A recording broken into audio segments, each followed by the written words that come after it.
Сәлеметсіздер ме балалар? Бүгін бізде 20 қаңтар, сабақтың тақырыбы менің көйлегім жаңа, мое платье новое. Бүгінгі сабақта сіздер киім атауларын еске түсіресіздер және де оларды сипаттауға үйренесіздер.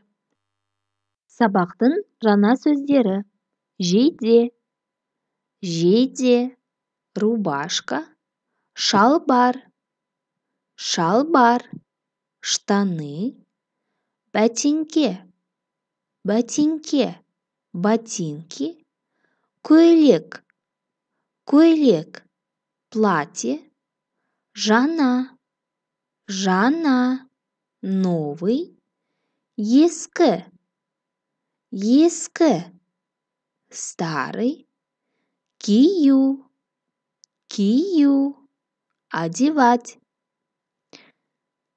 Балалар, көйлек сөзін алайық. Возьмем слово көйлек, платье. Когда мы говорим, что это чье-либо платье, к нему добавляется окончание, начинающее на гласный звук, так как само слово заканчивается на согласный звук «к». Менің көйлегім, сенің көйлегің, оның көйлегі. Ребята, обратите внимание, что звук «к» меняется на звук «г», так как к нему добавилось окончание «м», «ң», «э». Сенің көйлегің қандай? Какое твое платье? Жаңа, ескі. Тыңда, қайтала, оқы. Слушай, повтори, прочитай. 16 бет, 16 страница. Ханзада ақ жейде, көк шалбар киеді. Ханзада одевает белую рубашку, синие штаны. Ол қоңыр ботинки киеді. Он одевает коричневые ботинки. Ханзада батыр. Ханзада герой.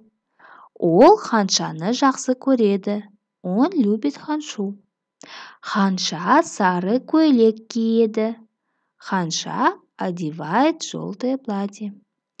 Оның көйлегі ұзын. Ее платье длинное. Көйлегі әдемі. Платье красивое. Ханша ақылды. Ханша умная.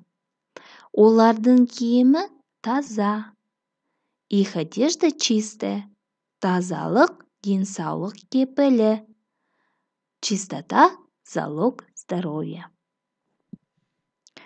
Балалар, енді 16 бетте берілген бірінші тапсырманы орындайық.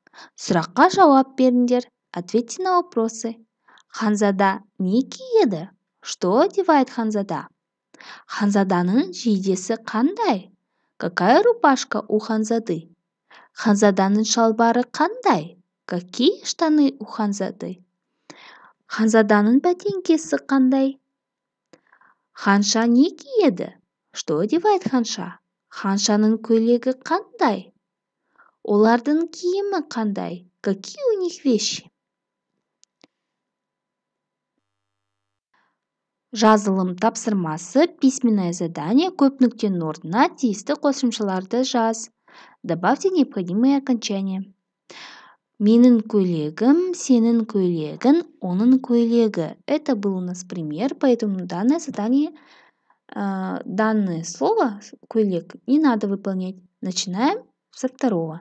Менің жейде, сенің жейде, оның жейде. Добавьте нужные окончания и запишите в тетрадь. Жұмбақ. Загадка, ребята. Қолы бар, саусағы жоқ. Есть руки, но нет пальцев. Мойны бар, басы жоқ.